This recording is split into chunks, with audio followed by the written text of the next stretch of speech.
দেশের খাদ্য মজুদ পরিস্থিতি সন্তোষজনক বলে দাবি করেছেন অর্থ উপদেষ্টা ডক্টর সালেউদ্দিন আহমেদ। অন্যদিকে খাদ্য উপদেষ্টা আলী ইমাম মজুমদার দাবি করেছেন অকাল বন্যার জন্য আউশ আমনের ঘাটতি হলেও দাম সহনীয় রয়েছে। দুপুরে সচিবালয়ে খাদ্য পরিধারণ ও মূল্যায়ন কমিটির বৈঠক শেষে একথা বলেন তারা। খাদ্য উপদেষ্টা জানান, সামনে বড় মৌসুমে ভালো ফলন হলে চালের ঘাটতি হবে না। তিনি জানান, চাল ও গম মিলিয়ে 10 লাখ টন খাদ্য আমদানির পাইপলাইনে আছে। ভারত ছাড়া মিয়ানমার থেকে 1 লাখ টন চাল আমদানি করা হবে, আর পাকিস্তান থেকে 50,000 টন ও ভিয়েতনাম থেকে 1 লাখ টন চাল আসবে। অর্থ উপদেষ্টা জানান, সরকার সরবরাহ নিশ্চিত করে বাজার সহনীয় করার চেষ্টা চালিয়ে যাচ্ছে। এক প্রশ্নের জবাবে তিনি বলেন, ভ্যাট বাড়ানোর সাথে মহার্ঘ ভাতার অর্থ সংস্থানের সম্পর্ক নেই। বিশ্বের অন্য কোনো দেশে এত কম ভ্যাট দিতে হয় না বলেও দাবি করেন অর্থ উপদেষ্টা।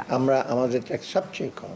ভুটান, নেপাল, বার্কিনা ফাসো, তারপর আইভরি কোস্ট থেকে সব এত কম ট্যাক্স দিয়ে আপনি কিভাবে চান যে সব কিছু দেবো আপনাদের? এটা কিন্তু আপনার এক্সপেক্ট করা ঠিক হয় না। আমরা যেগুলো বাড়িয়েছি, এই যে চশমার ভ্যাট বাড়ি, চশমা 125 টাকাতে পৃথিবীর কোন দেশে চশমা পাওয়া যায়? তার ওখান থেকে 15 টাকা বাড়বে।